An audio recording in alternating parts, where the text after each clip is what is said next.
하나님의 말씀은 마가복음 11장을 보시겠습니다. 주님께서 공생에 사역하시는 한 장면을 보시겠습니다.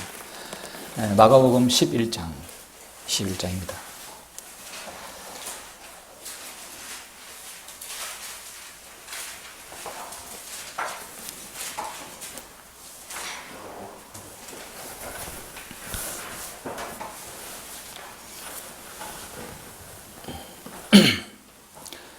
마가복음 11장 12절, 13절, 14절을 보시겠습니다.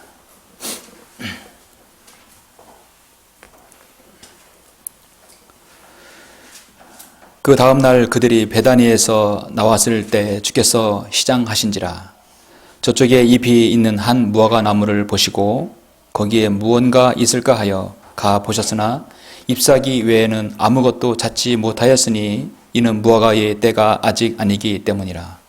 예수께서 대답하여 무화과 나무에게 말씀하시기를 이후로는 영원히 내게서 아무도 열매를 먹지 못하리라고 하시니 제자들이 그 말을 듣더라.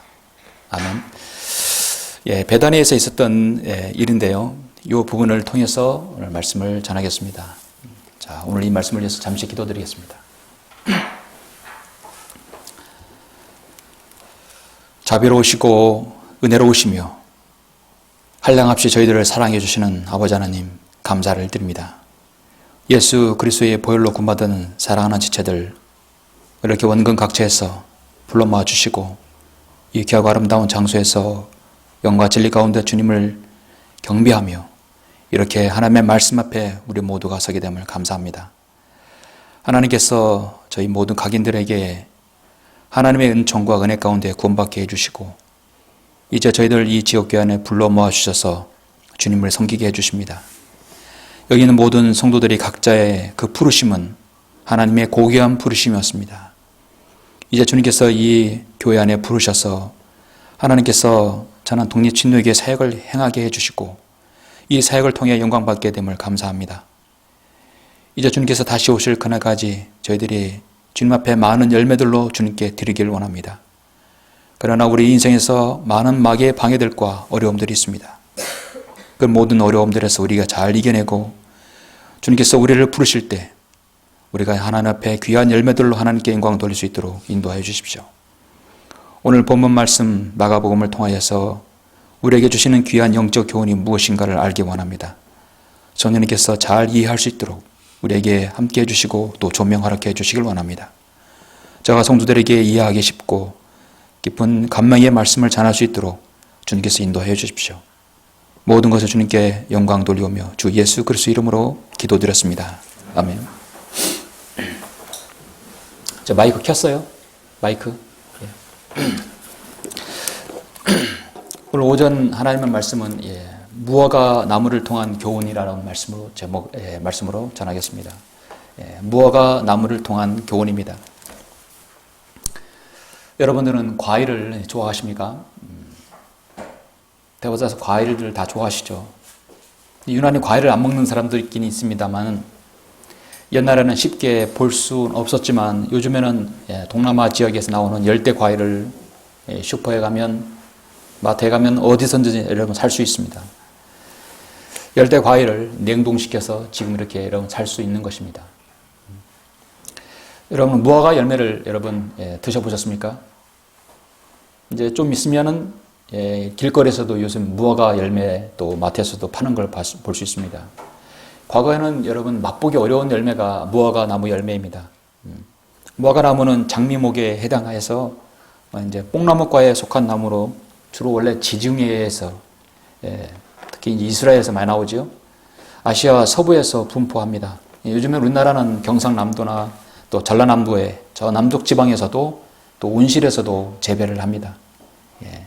높이가 한 2m에서 3m 정도의 크기로서 활력 관목입니다. 그늘을 만들어 줍니다. 가지는 굵고 또 갈색이고 녹갈색이라고 합니다. 일반적으로 여러분 열매를 맺는 모든 나무는 먼저 꽃이 피지요. 여러분 꽃이 펴야만이 꽃가루 수정을 통해서 거기서 열매를 맺을 수 있습니다. 그런데 무화과라는 것은 없을무, 꽃화에서 이 과실나무인데 꽃이 없는 나무, 그래서 무화과 나무란 우리가 이름을 이렇게 가지고 있는 것입니다. 근데 사실 꽃이 없는 나무는 없죠. 꽃이 없는 나무 열매는 없습니다. 정말 꽃이 없이 어떻게 열매를 맺을까? 무화과나무는 꽃이 피지 않는다고 하지만 사실 꽃이 있습니다. 꽃 모양도 없고 수술이나 암술이 전혀 보이지 않기 때문에 꽃이 안 보인다고 해서 무화과나무로 명명하지만, 그러나 꽃이 꽃받침 속에 숨어져 있어서 겉으로는 보이지 않기 때문에 사람들이 무화과라고 합니다. 그 열매 안에 들어있기 때문에 사람들이 안 보인다고 해서 무화과라고 합니다. 무화과는 처음에 먹는 것보다도 저장성으로 말려서 먹죠. 그래서 무화과는 말릴수록 당도가 높아지는 겁니다. 여러분이 이스라엘산 무화과를 드시면 아주 달게 되죠. 이 무화과가 참으로 건강에 좋다고 합니다. 부스럼이라든지 옴이라든지 사막에도 좋다고 합니다. 저는 오전에 이 무화과 나무의 열매에 대해서 여러분에게 말씀을 드리고자 합니다. 도대체 마가복음 11장에서 주님께서 나무 열매를 먹고자 했을 때 없는데 저주하셔서 마태복음을 보면은 그 저주한 무화과 나무가 그대로 다 말라 버려버렸습니다. 이 말씀에서 우리는 어떤 영적 의미가 있을까? 어떤 영적인 교훈을 얻을 수 있을까요? 열매 없는 무화과 나무를 향하여 저주하신 일에 대해서 어떤 영적인 교훈을 얻을 수 있을까? 다시 한번 여러분 12절, 13절, 14절을 한번 보시고자 합니다. 그 다음 날 그들이 베다니에서 나왔을 때 주께서 시장하신지라 저쪽에 잎이 있는 한 무화과 나무를 보시고 거기에 무언가 있을까 하여 가 보셨으나 잎사귀 외에는 아무것도 찾지 못하였으니 이는 무화과의 때가 아직 아니기 때문이라. 예수께서 대답하여 무화과 나무에게 말씀하시기를 창조주 하나님께서 피조물인 인간이 아닌 한 나무에게, 나무가 무슨 죄가 있습니까? 이후로는 영원히 내게서 아무도 열매를 먹지 못하리라고 하시니 제자들이 그 말을 듣더라 했습니다. 여러분 마태복음을 잠깐 한번 보시면 마태복음 21장에 똑같은 본문이 있어요. 본문이 있는데 마태복음 21장 19절에 보니까 여전히 베다니죠. 21장 18절 주께서 아침에 그 도성으로 돌아오실 때에 시장하셔서 주님께서 배가 고프시군요.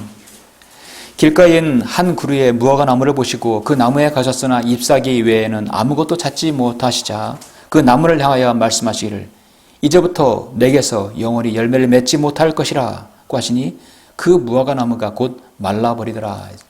자, 마태복음 보니까 그 주님께서 그렇게 말씀하시자 그 무화과 나무가 말라버렸습니다. 길가에서 주님께서 그 말씀하시자 나무가 말라버렸다는 것입니다. 여러분 창세기 1장에 보면은 하나님께서 씨를 맺는 수많은 과일들을 창조하셨다고 말씀하고 있습니다. 1장 12절에 보면 땅이 풀과 그 종류대로 씨를 맺는 채소와 그 종류대로 열매 맺는 씨를 가진 나무를 내더라. 하나님께서 보시니 그것이 좋았더라. 그 중에 무화과 나무 그 중에 하나가 있어요. 보라 내가 온 지면 위에 씨 맺는 모든 채소와 씨를 내는 나무의 열매가 있는 모든 나무를 너에게 주노니 그것이 너에게 먹을 것이 되리라. 그래서 이 무화과 나무는 적어도 6,000년 이상이 된 6,000년 된 오래된 나무이죠. 역사가 오래되어 있습니다. 에덴 동산에서부터 일찍 있었던 나무가 바로 무화과 나무입니다. 성경에서 아담과 이브는 죄를 짓고 나서 창세기 3장에 하나님께서 먹지 말라고 금지하신 그 나무의 열매를 먹고 나서 그들은 스스로 자신들이 벌거벗은 걸 알고 자신의 부끄러움을 가리기 위해서 무엇으로 가렸습니까? 3장 7절에 보니까 그러자 그들이 눈이 다 열려 그들은 자기들의 벌거벗은 줄 알고 무화과 나무 잎을 엮어 자기들의 치마를 만들더라 했죠. 사실 일시적인 것이죠. 무화과 나무가 잎이 말라버리면 그들은 더 갈 수가 없겠죠. 이 무화과 잎은 한마디로 자신의 벌거벗은 모습을 감추고자 인간이 만들어낸 임시방편의 모색한 길이었습니다. 그래서 무화과 잎이라는 것은 하나님 앞에서 죄인이 자신의 의를 드러내고 죄를 감추고자 하는 그런 영적인 의미를 담고 있습니다. 무화과잎이 상징하는 것은 인간의 수단과 방법을 상징하고 있습니다.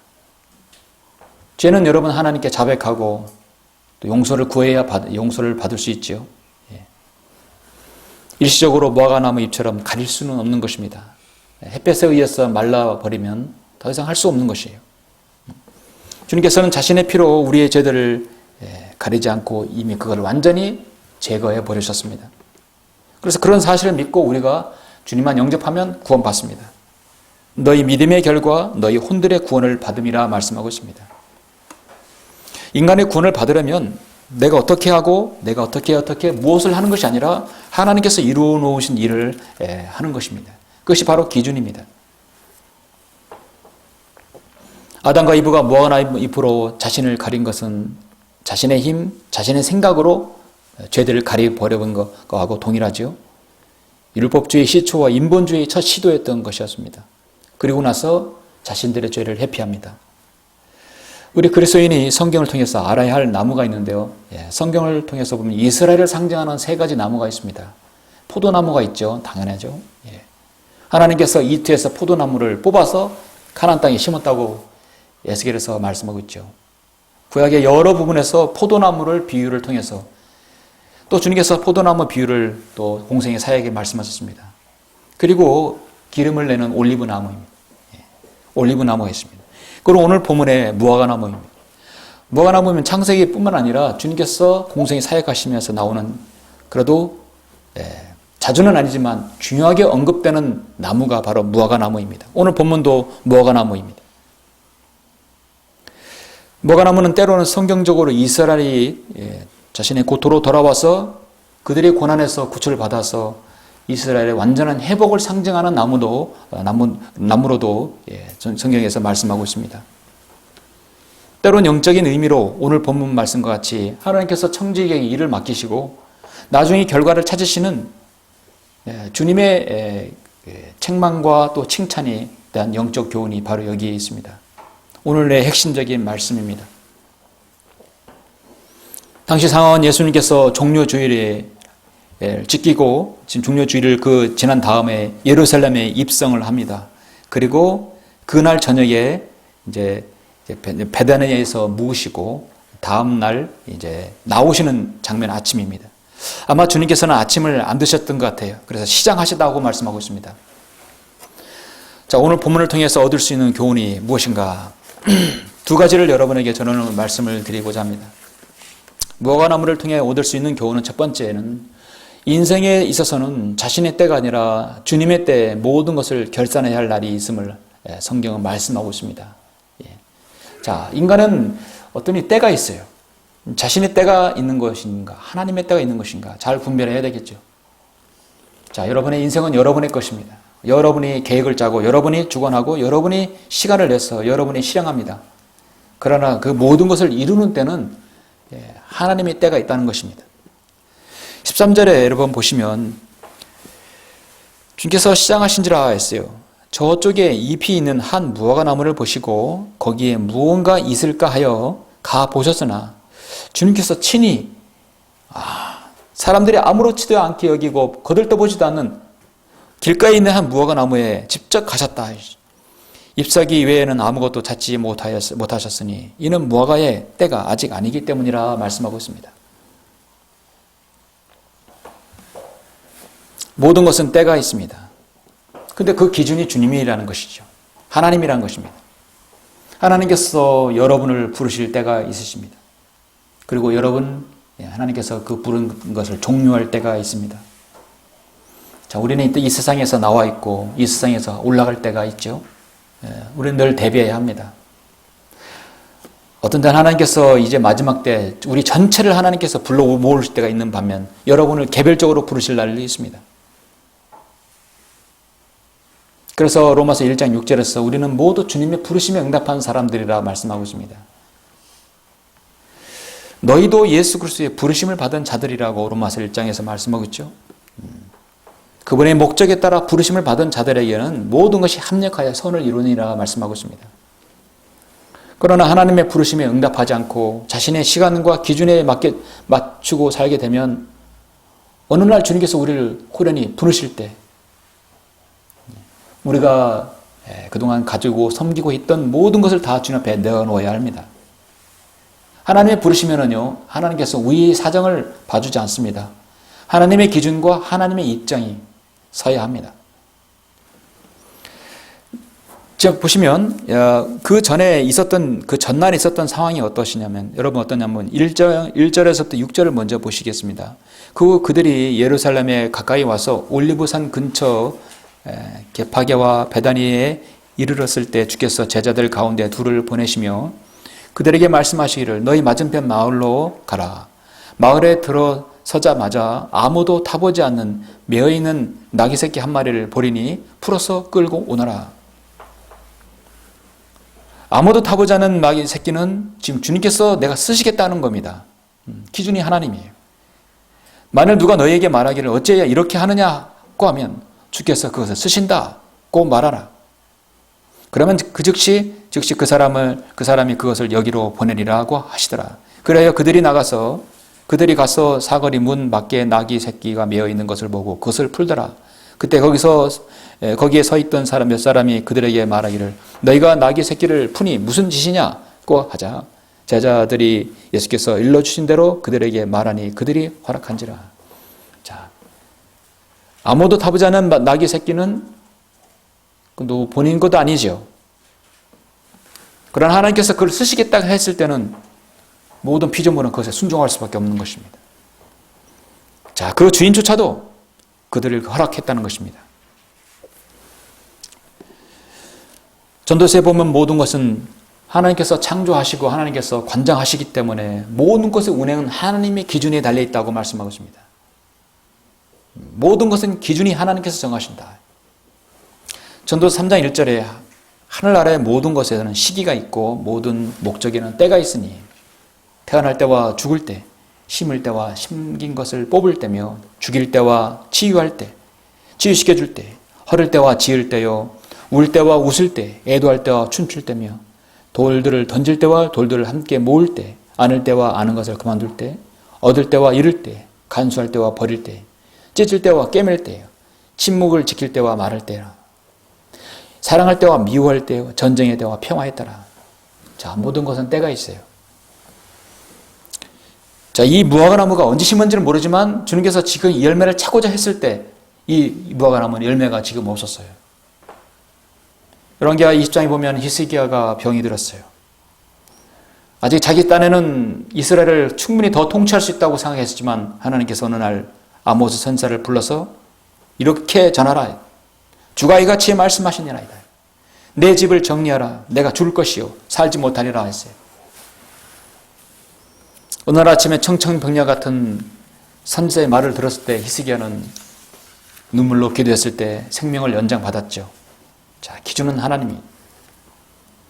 우리도 언젠간 이 풍진 세상을 떠나고 하나님께서 일어나 떠나자 하면 우리는 하던 일을 멈추고 다 올라가야 합니다.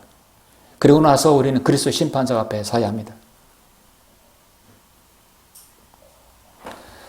많은 불신자들이 오늘 이 본문을 보고 주님은 너무나 괴팍하시다. 주님은 너무 인정사정 없는 거 아니냐. 가만히 있는 무화과나무 보고 열매 없다고 해서 바로 저주해서 말라버린다는 것은 너무하지 않느냐. 한 일화에 보면 슈퍼바이저 박사도 그렇게 했다고 합니다. 그건 그리스도인이 아니에요. 예. 그들은 이 영적으로 이 깊은 의미를 그들은 무화과나무를 알지 못했기 때문입니다.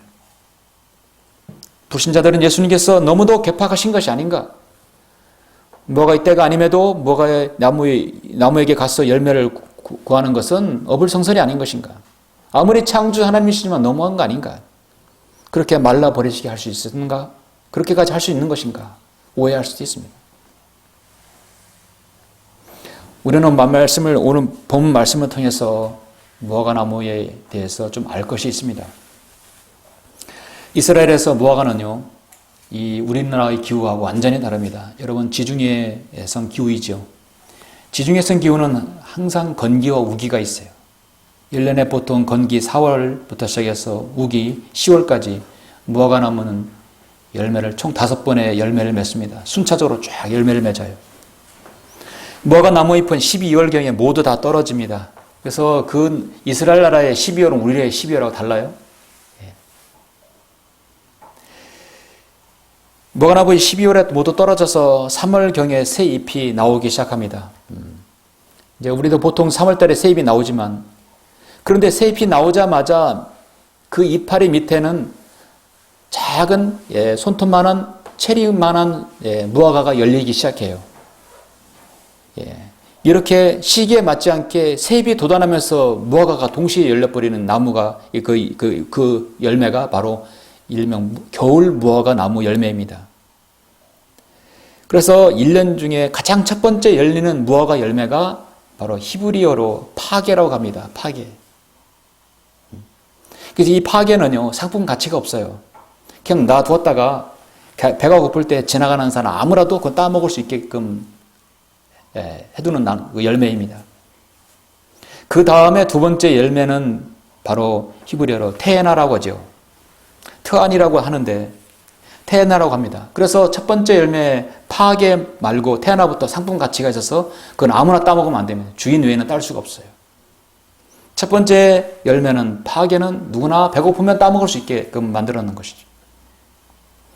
마가복음 1장 11장 1절 본문을 보시면 그 근처 그들이 예루살렘에 가까이 와서 올리브산 근처 베파게와 베다니에 이르렀을 때 주께서 제자들 가운데 둘을 보내셨다 말씀하십니다.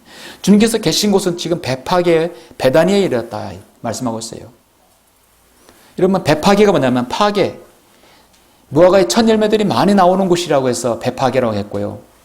그래서 그 다음에 두 번째 이후에 많은 열매들, 테에나, 상품 갇혀 있는 열매가 테에나라고 하잖아요. 그래서 앞에가 베테나면 베파게, 베테나는 다른 말로 베단이라고 하거든요. 그것은 무화과 열매의 집이란 뜻이거든요. 그만큼 베다니는 무화과 열매가 많이 나오는 지역이라고 하는 것입니다.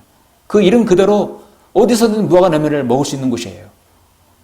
어쩌면 주님께서 이 지역에 무화과 열매를 많이 있는 것을 주님께서 아셨습니다. 당연히 지나가면 첫 열매, 그 당시에 4월 초순경, 4월이었으니까 이 베파게를 따먹을 수 있는 거라고 주님은 생각하셨던 것이죠. 말씀 들으시 이 파게는 1월부터 열매가 쭉 나기 시작합니다. 4월이 되면 더 커지지 않고 그냥 따뜻한 바람에 익어버리게 됩니다. 그리고 다 여름이 빨리 오게 되지요. 열매가 크지 않기 때문에 주인들은 그걸 딸 생각도 하잖아요. 그냥 지나가는 사람 아무나 따 먹어도 됩니다. 그래서 모든 사람들이 지나가면 간식거리로 그냥 먹을 수 있는 곳이죠. 그러므로 무화과 잎이 나오는 시기에 이미 거기 파릇파릇한 무화과 밑에 벌써 파게란 열매가 나오는 것입니다. 아직 주님께서 네 번째 6월절 양을 들으시기 전이었기 때문에 이때 열매는 지금 파게란 열매가 지금 나오는 것입니다. 그 다음에 파게 열매가 따면 본격적으로 두 번째, 세 번째에서 테에나란 열매가 본격적으로 수확을 거두게 됩니다. 오늘 본문 13절에 보면은 예수님께서 무화과 나무를 좋아하신 때와 시기가 바로 파게가 달리는 시기라는 것입니다. 여러분, 13절에서 저쪽에 잎이 있는 한 무화과 나무를 보시고 이 무화과 나무가 그래서 영어로는 피그인데요. 그래서 파게, 바로 히브리어로부터 어로 나온 영어입니다. 이것은 보통 라틴에서는 많이 나오지만 히브리어로부터 파생된 영어예요. 그래서 이 무화과 나무는 파게 열매를 주님께서 보시고자 했던 것이죠. 그리고 뒤에 보시면 거기에 무언가 있을까 하여 가보셨으나 잎사귀 외에는 아무것도 찾지 못하셨으니 이는 무화과의 때가 아직 아니기 때문이라. 이 무화과라는 것은 아직 테에나라는 본격적인 열매의 수확철이 아니라는 것입니다. 그래서 헬라어 표준 원문에는 앞에 이 무화과 나무와 뒤 무화과 나무는 이 원문을 서로 다르게 해놨다는 것입니다. 그래서 앞에 있는 스키아라는 말로 하셨고 헬라어로 뒤에 있는 것은 스콘이라고 하셨어요. 그래서 앞에 있는 무화과 나무는 파게란 첫 번째 열매가 나오는 걸 말하는 것이고 뒤에는 아직 무화과의 때가 아니다 하는 것은 본격적으로 아직 테에나라는 열매가 나오지 않기 때문이라서 스콘이라고 따로 표기를 해놨습니다. 영어에서는 모두 다 무화과 나무니까 피그라고 다 해놨지만 우리는 무화과 나무 동일하지만 원문에는 헬라 원문은 서로 다르게 해놨다는 것입니다. 정리를 하자면 아직 이는 무화과의 때가 아직 아니기 때문이라는 말씀은 아직 태어날 때가 아직 아니기 때문이다. 본격적인 수확철이 아니기 때문이라 했어요. 그렇더라도 최소한 주님께서 가시고자 했을 때 이 무화과나무 열매를 먹고자 했을 때 파괴란 열매는 있어야 된다는 겁니다. 첫 번째 열매인 파괴가 없다는 것은 두 번째 열매인 트아니도 바로 태어나라는 열매도 없다는 것이에요. 이 무화과나무는 지금쯤 최소한의 겨울 무화과나무라도 열매라도 열렸어야 하는데 그것마저도 없다는 것입니다. 앞으로 이 나무는 본격적인 태어나라는 열매도 없을 거라는 것입니다. 그래서 주님께서 열매가 없음을 알고 주님의 때 하나님께서 열매를 거두시고자 할 그때 열매가 없는 이 나무를 저주하신 것이었습니다. 예수님께서 이 무화과나무를 저주한 것은 어떻게 보면 당연한 것이었습니다. 앞으로 계속해서 열매를 맺지 못하는 나무임을 보시고 저주하신 것이죠. 무화과나무를 통해서 하나님께서는 이스라엘의 회복뿐만 아니라 이 세대가 어떻게 갈 것인가도 예언을 하셨죠. 무화과나무의 때를 통해서 우리에게 보여주신 것이 있습니다. 여러분 마태복음 오늘 무화과나무를 통해서 한번 보시죠. 24장을 보시겠습니다. 마태복음 24장의 설정은 대환란 시대의 설정으로 가야 합니다. 24장을 교회 시대로 설정하게 되면 이 시대에 적용하게 되면 대환란이 되는 것이에요. 마태복음 24장 32절에 보면 무화과나무의 한 비유를 배우라. 그 가지가 유연해지고 잎이 나오면 여름이 가까운 줄 너희가 아나니. 유연해지고 잎이 나온다. 바로 지금 이 시기상으로 이때쯤입니다. 그렇죠? 자, 이와 같이 너희도 이 모든 것을 보면 그 일이 가까이 곧 문들 앞에 이른 줄 알라. 진실로 내가 너에게 말하노니 이 세대가 지나가기 전에 이 모든 일이 이루어지리라. 잎이 유연해지고 그 가지가 유연해진다. 여름이 가까운다. 이스라엘의 진정한 회복, 이스라엘의 민족적인 그들은 1948년에 그들은 민족적으로 독립을 하였죠. 그 한 세대로 보게 되면 예언적인 의미로 보면 그 세대가 곧 끝날 때 그 모든 일이 이루어진다. 이스라엘의 완전한 회복을 맞이할 것이다 라는 것입니다. 보통 이 말씀은 예언적으로 한 세대를 우리가 70년으로 잡게 되면 1948년에 이스라엘의 민족적으로 독립하였습니다. 그러면 거기에 70년을 더하면 2018년이 되죠. 2018년이 되죠. 그럼 2018년에 과연 그 가지가 유연해지고 여름이 가까워왔던 이스라엘의 완전한 회복을 이룰 것인가? 보통 지금 현재 이루어지지 않았지만 많은 주님의 재림을 기다리는 사람들은 2018년을 마저 중요한 때로 보고 있는 것입니다. 자, 저는 2018년이라고 말씀드리고 싶지 않고 저는 언제는지 알 수 없습니다. 그러나 한 세대를 70년으로 우리 주님께서 잡게 되면 인생은 70 강간하면 80이라고 했잖아요. 70으로 잡게 되면 2018년은 중요한 때일 수도 있어요. 80을 잡으면 28년이 될 수 있어요. 어쨌든 간에 중요한 것은 우리 세대에 주님께서 그 가지가 유연해지고 잎이 나오고 여름이 가까운 이스라엘의 완전한 회복. 이스라엘의 완전한 회복은 성경에서 예언은 곧 주님의 재림을 말씀하는 것입니다. 자, 이와 같은 때를 우리가 알 수 있는 것입니다. 어쨌든 간에 우리 세대는 세대의 주님의 재림을 볼 수 있는 세대라고 저는 믿습니다. 교회 시대가 끝나고 이스라엘의 회복이 오는가? 바로 무화과의 비유를 통해서 우리는 알 수 있죠. 어쨌든 오늘 본문 말씀을 통해서 주님께서는 지금 첫 번째 이 파괴라는 열매를 먹기 위해서 드시기 위해서 오셨지만 주님은 그것마저도 없었다는 것입니다. 이 겨울 무화과나무의 열매가 없다는 것은 앞으로의 본격적인 열매도 없다는 것을 의미하죠.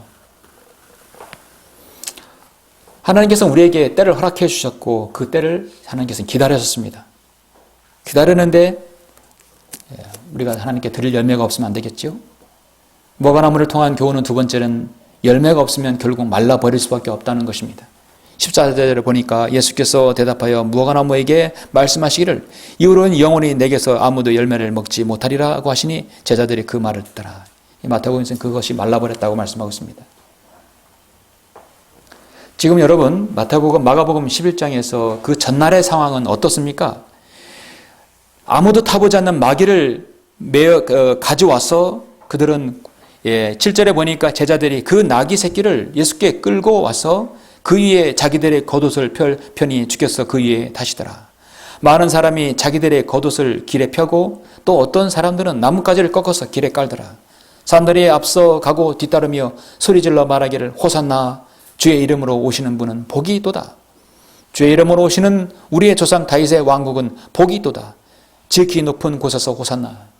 마치 그들의 환호성을 보면은 곧바로 주님의 재림, 아니요, 주님께서 이 땅의 왕국을, 그렇게 주님께서 기다리셨던 왕국을 이루실 것이라는 그런 착각이 들 정도입니다.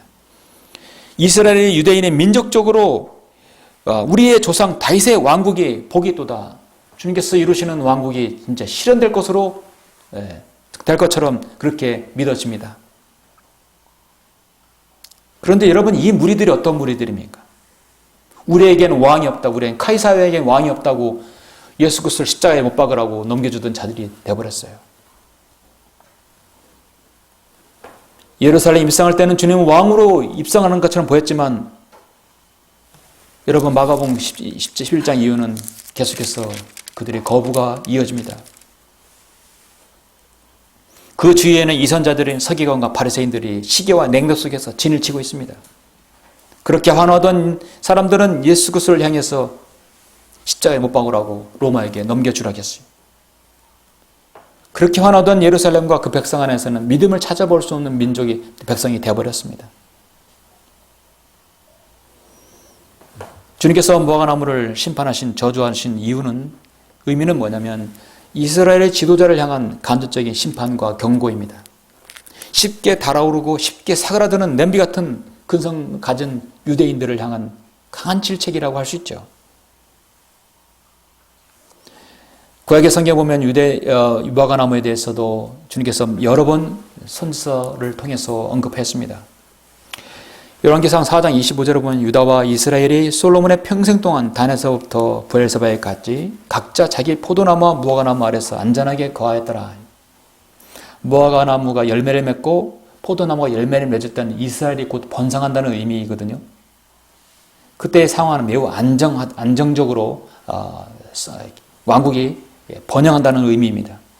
그러나 예레미야가 예언했을 때 24장 8절에 보면 그들이 먹을 수 없는 나쁜 무화과들처럼 그렇게 나쁨으로 주가 분명히 이같이 말하노라. 내가 이 땅에 남아있는 유다왕 시드기야와 그의 고관들과 예루살렘의 잔류자들과 이 두 땅에 거하는 자들을 넘겨주리라 했을 때는 그들은 곧 패망함을 알려주고 있는 것입니다. 예레미야는 나쁜 무화과 나무들을 바로 배교라고 말씀하고 있는 것이죠. 이스라엘이 예수를 걸어 자라기 이전에 그들은 먼저 하나님의 신정 통치를 거부했었어요. 예수님께서 이 땅에 오셔서 만왕의 왕으로서, 이스라엘의 통치자로서, 유대인의 왕으로서 오셨지만 그들은 거절했고 그 모든 죄를 우리 후손에게 돌리라 했을 때 하나님께서는 철저하게 유대 민족을 히틀러에게 또 로마 카톨릭에게 넘겨버렸습니다. 대가를 치렀어요. 그리고 디아스포라를 당했고요. 그들은 다시 고토로 지금 서서히 모이고 있습니다. 주님께서는 오늘 이 시대에 사는 그리스도인에게 말로만 무성한 입술로만 주님을 섬기는 그럴 그리스도인을 원하지 않지요? 여러분이 하나님께 믿음으로 고백했던 일들은 우리가 어떤 형태로든 실행하려고 노력해야 합니다. 골로새서 1장 10절에 사도 바울은 주께 합당히 행함으로 모든 일에 기쁘시게 하고 선한 일마다 열매를 맺고 하나님을 아는 지식 안에서 자라가라 했습니다. 또한 우리에게 속한 사람들도 필요한 것을 위해서 선한 일에 진력하는 법을 배우게 하라. 이는 그들로 열매 없는 자가 되지 않게 하렴이라고 디도서 3장 14절에서 말씀하고 있습니다. 그리스도인의 믿음과 실행에는 어떤 상관관계가 있을까요? 여러분, 믿는 대로 행한다라는 말이 있습니다. 믿는 대로 행한다. 그 사람의 믿음대로 산다. 믿은 대로 산다. 믿은 대로 행한다는 것은 그 사람의 믿음은 곧 실행으로 이어진다는 것이죠. 하나님께서 여러분의 각인의 인생을 허락하셨을 때 여러분의 인생에는 두 가지 열매가 있을 줄 압니다. 첫 번째는 여러분이 하나님께 드리는 열매, 뭘까요? 예. 다른 사람에게 복음을 전해서 한 혼을 하나님께 이겨오는 것이죠. 그 혼을 하나님께 소개하는, 그 혼을 구원하는 것입니다. 그 혼은 여러분 우리 거 아니라 하나님께 드려지는 것이죠. 그래서 하나님께서 이 사도 바울을 선택한 것은 이방인들에게 복음을 전해서 그들을 하나님께 바치려는 것이라 이것이. 그렇게 표현하고 있는 것입니다. 나를 통해서 예수 그리스도를 통해 예수 그리스도를 믿고 구원받은 한 사람의 혼이 있다면 여러분 그 사람에게는 여러분이 구령의 열매, 여러분 인생에서 하나님께 드려지는 열매입니다. 그리고 여러분의 개인적인 열매들이 있습니다. 갈라디아서 5장에 여러분 잘 아시는 말씀대로 성령의 열매지요. 그러나 성령의 열매는 사랑과 기쁨과 화평과 사랑과 기쁨과 화평, 오래 참음과 친절과 선함, 믿음과 온유와 절제니 그러한 것을 반대할 법이 없느니라. 그렇죠? 사랑과 기쁨과 화평, 여러분의 내적인 상태예요. 그렇죠? 그다음에 오래 참음과 친절과 선함은 여러분의 다른 사람과에 대한 처신 또 행동입니다. 온유와 절제와 믿음과 온유와 절제는 여러분이 하나님께 향한 믿음. 여러분의 내적으로 사랑과 기쁨과 화평이 있고 여러분이 다른 사람에게 오래 참고 친절하고 선하게 대하고 여러분이 하나님에 대한 믿음과 온유와 절제로 섬긴다면 여러분의 9가지 성령의 열매가 있는 것이죠. 하나님께서는 여러분이 각자가 다른 사람에게 생각하는 것보다도 하나님께서 너무도 우리를 잘 아십니다. 이 사람은 더 이상 열매를 맺을 수 없는 사람이구나. 이 사람은 계속해서 무엇인가 열매를 맺으려고 노력하는 사람이구나. 하나님께서 어떤 사람에게 열매를 기대할 수 있겠습니까? 구원은 받았지만 교회에 다니지 않고 아무것도 실행하지 않는, 아무것도 섬김이 없는 그런 사람에게 어떤 열매를 하나님께서 바라겠습니까? 구원받았고 바른 말씀을 알았다면 어떻게든 경배에 참여하고 같이 교제하고 같이 하나님께서 허락하신 교회 안에서 사역에 같이 동참하고 무엇인가 같이 이루려가는 그 그리스도인에게 하나님께서 기대하시고 있는 것입니다. 우리의 모든 각자의 생활 환경과 상황은 다릅니다. 형편도 다르고 건강 상태도 다르고 믿음도 다릅니다. 그러나 하나님께서 여러분의 처해진 환경에서 최선을 다한 여러분의 열매를 하나님께서 원하실 것입니다. 심지어 하나님께서는 계속 우리를 이루하시고 지켜봐 주시는 분이십니다. 잠깐 여러분 누가복음 13장을 한번 보실까요? 누가복음 13장을 보시겠습니다.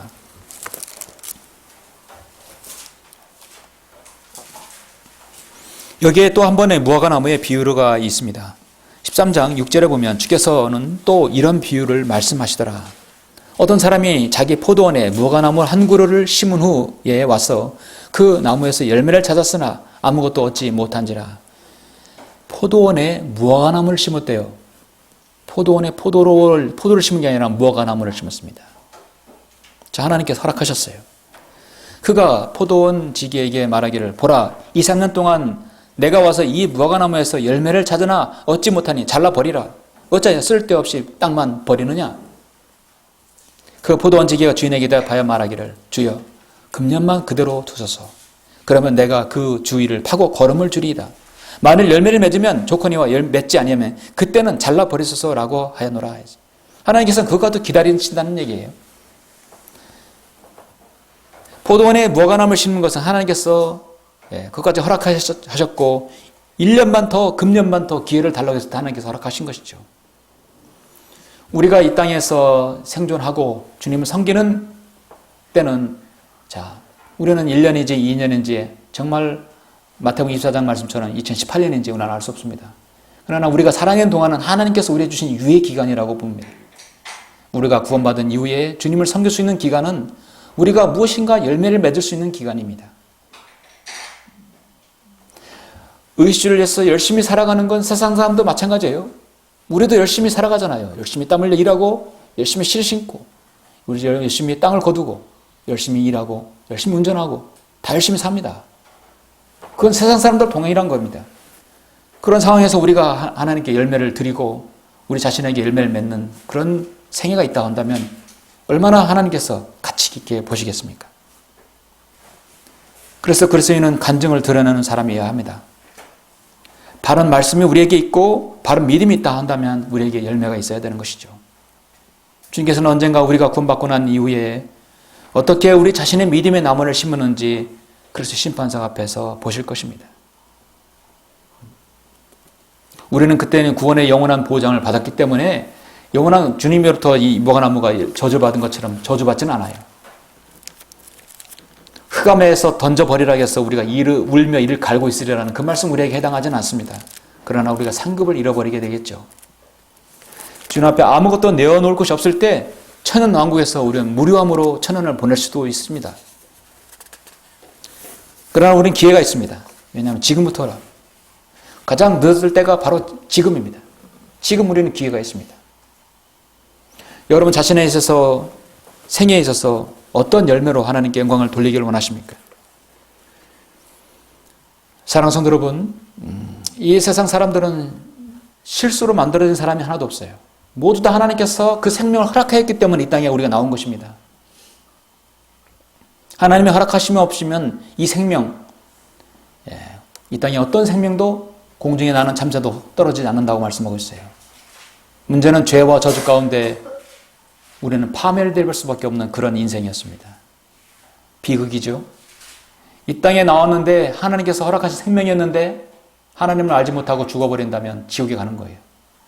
하나님을 알지 못하는 인생은 비극이에요. 우리는 모두가 하나님의 그 크신 사랑과 은혜로 주님의 보혈로 구원받은 성도가 되었습니다. 7, 80년 살아도 우리는 모자란 상입니다.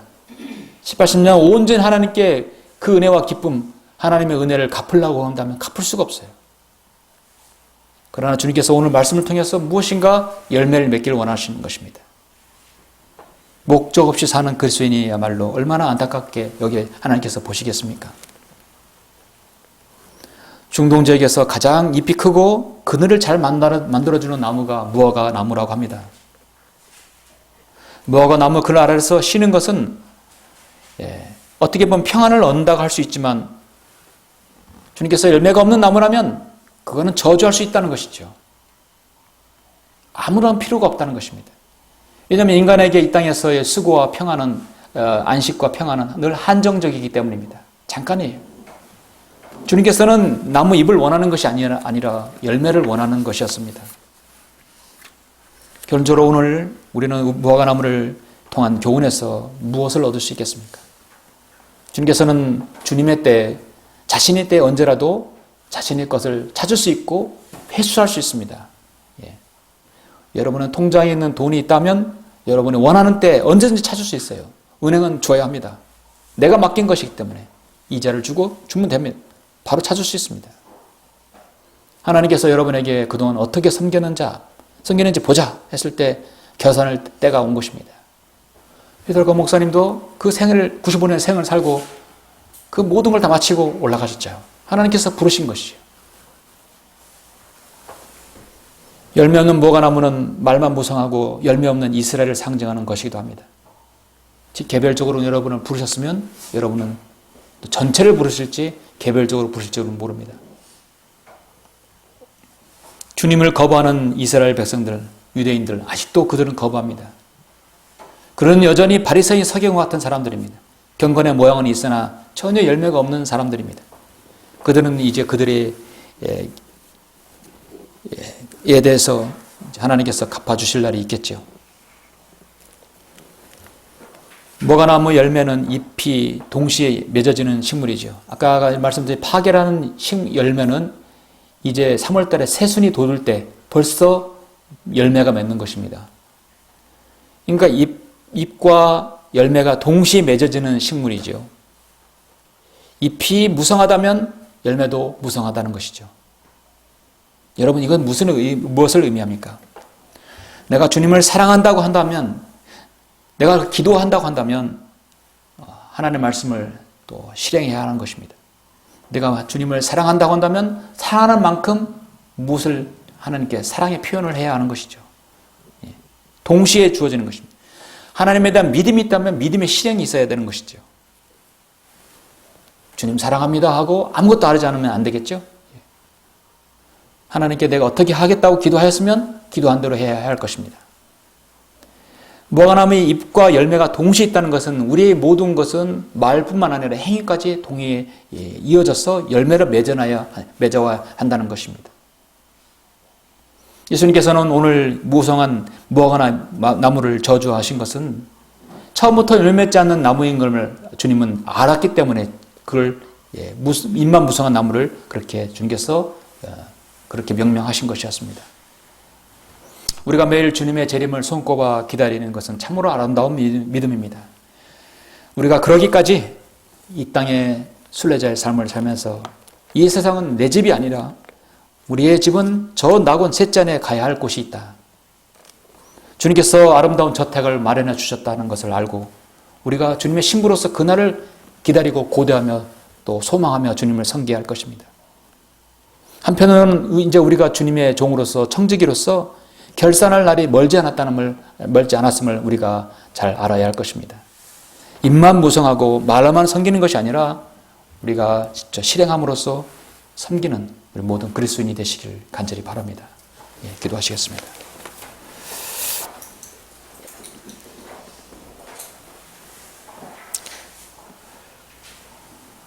은혜와 진리가 무한하시고 참으로 공의로우신 아버지 하나님 감사를 드립니다. 오늘 마가복음 11장에서 무화과나무의 아버지 하나님 그 교훈을 통해서 하나님께서는 하나님의 때에 언제든 우리에게 열매와 결과물을 주님께서 요구하실 수 있습니다. 우리는 그 어느 때라도 주님 앞에 내어놓아야 합니다. 아버지 하나님께서 여기는 사랑하는 지체들 각자의 생애 가운데 구원하여 주시고 바른 말씀으로 인도하여 주셔서 이 교회 안으로 들어오게 해주셨습니다. 이제 이 교회 안에서 주님을 섬기는 동안 아버지 하나님 많은 열매로 주님께 영광 돌리며 주님께 드려지길 원합니다. 아직까지 구체적으로 나에게 열매가 없다고 한다면 나에게 하나님께서 실행할 것이 무엇인가 오늘 자신을 돌아보는 귀한 시간 될 수 있도록 인도해 주시고 언젠간 반드시 주님께서 우리를 부르실 그날이 있을 것입니다. 그날은 우리가 착하고 신실한 종이라는 칭찬을 받을 수 있도록 인도해 주시고 책망 없는 모든 성도로서 발견되어 줄 수 있도록 주님께 함께해 주시옵소서. 주 예수 그리스도 이름으로 기도드렸습니다. 아멘.